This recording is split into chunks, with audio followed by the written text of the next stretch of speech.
రాజీనామా చేస్తూ అదేవిధంగా నాకు ఇచ్చినటువంటి పదవి పిసిసి జనరల్ సెక్రటరీ రాజీనామా చేయాలని మా కార్యకర్తల సమావేశంలో నిర్ణయం తీసుకోవడం జరిగింది. ముఖ్యంగా ఈ షర్మిల గారు ఎప్పుడైతే పిసిసి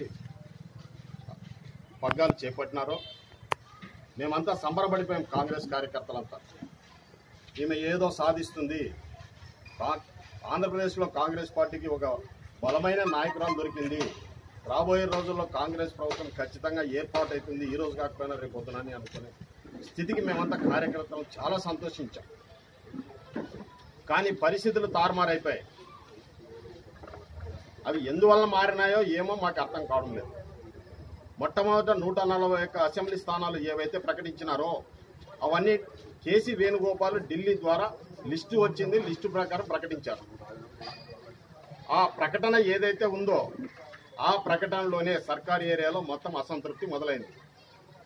సీనియర్లకి జెండా మోసి 10-12 సంవత్సరాలు కష్టపడిన వ్యక్తులకి ఎవరికి కాంగ్రెస్ పార్టీలు టికెట్లు ఇవ్వలేదు. అదేవిధంగా ఇక్కడ రాయలసీమవన్నీ పెండింగ్ పెట్టేసి దాదాపుగా 36 సీట్లు ప్రకటించకుండా ఆమె ఇష్టం వచ్చినట్లు ప్రవర్తిస్తూ ఉంది. ఆమె ఎవరు చెప్పు చేతుల్లో ఉందో ఏమో అర్థం కావడం లేదు. కనీసం కార్యకర్తలకు కూడా ఇక్కడ సమాధానం ఇవ్వడం లేదు.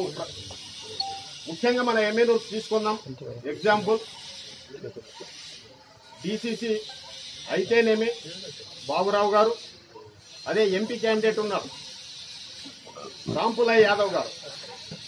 కనీసం ఎమ్మెల్యేకి 5-6 సార్లు వచ్చినారు కానీ ఒక్కసారి కూడా నా ఇంటికి రాలేదు, నన్ను కలవలేదు. కనీసం ఈ ప్రోగ్రాం ఉందన్నా మనం దీంట్లో పాల్గొనాలి, ఇది చెయ్యాలి అంటని చెప్పి. కర్నూలు జిల్లాలో 2019 నుండి ఉన్న ఏకైక వ్యక్తి ఒక్క రెడ్డి సామాజిక వర్గానికి చెందిన వ్యక్తి నేను ఒక్కడినే, ఇంక్లూడింగ్ నంద్యాల అండ్ కర్నూలు 2 జిల్లాల్లో ఉన్న వ్యక్తిని నేను ఒక్కనే, రెడ్డి సామాజిక వర్గం. అప్పటికే నన్ను నేను మా కార్యకర్తలకు కూడా ఒకటే చెప్పాను, నా చేతిలో ప్రొఫెషన్ ఉంది. నేను ఇంతవరకు ఎప్పుడు రాజకీయం పైన ఆధారపడలే. నేను కాంగ్రెస్ పార్టీలో చేరలే.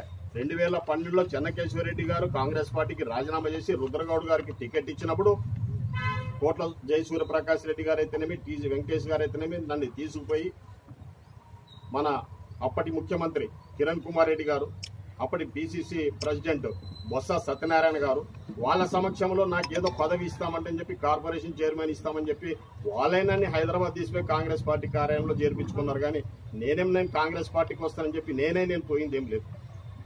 ఆ రోజు వాళ్ళు పార్టీలో చేర్పించిన తర్వాత ఈ రోజు నేను కార్యకర్తల కోసం నేను చాలా కష్టాలు పడి మా కార్యకర్తలను రక్షించుకోవడానికి నేను చాలా ప్రయత్నాలు చేశాను. అదే మా కామయ్యనోడు గుడేకల్, ఆయన ఒక మంచి నాయకుడు.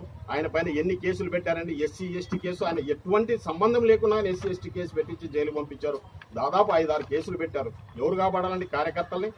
వాళ్ళు కాపాడతారా? పైన ఉన్న వాళ్ళు షర్మిల కాపాడుతుందా? ఎవరు కాపాడతారు? కింద ఉన్నటువంటి మేము కాపాడుకోవాలి మా కార్యకర్తలు.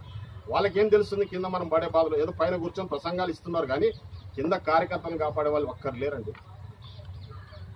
ఈ ఎలక్షన్లో న్యూట్రల్గానే ఉండాలని అనుకుంటున్నాం. కానీ మాకైతే రాజకీయ ఒత్తిళ్లు చాలా ఉన్నాయి. అటువైపు అయితేనేమి ఇటువైపు అయితేనేమి 2 పార్టీలు, లోకల్ పార్టీల నుంచి. కానీ ప్రస్తుతానికైతే మేమేం నిర్ణయం చేయలేదు, చెప్పమని కూడా చెప్పారు. ధైర్యం ఇచ్చాను ఈరోజు ఉదయం. ఎప్పటిలాగే లక్ష్మీనారాయణ రెడ్డి మీ మనిషే, మీ పేర్లు మీ సెల్ ఫోన్ నంబర్లు నా దగ్గర ఉన్నాయి. మీరు అర్ధరాత్రి వచ్చినా మీరు గతంలో ఏ విధంగా మీకు సాయం చేశానో ఆ విధంగానే సాయం చేస్తాను. మనకు ఉండేది 2, రెవెన్యూ అండ్ పోలీస్. వాటిలో నా సాయశక్తుల్లో మీకు సాయం చేస్తాను, అండదండలు ఉంటాయని చెప్పేసి. నా చేతిలో ప్రొఫెషన్ ఉంది కాబట్టి ఆ ధైర్యం ఇచ్చాను. రాజకీయం కన్నా అది ముఖ్యం. సభ్యత్వానికి పిసిసి జనరల్ సెక్రటరీ రెండింటికి రాజీనామా తీసుకున్నప్పుడు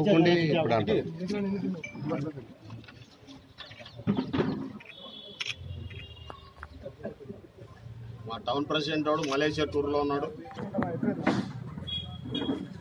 సమస్య లేని ఇల్లు ఉండదు, పరిష్కారం లేని సమస్య ఉండదు. బంధాలు గొప్పవి, బాధలు చిన్నవి.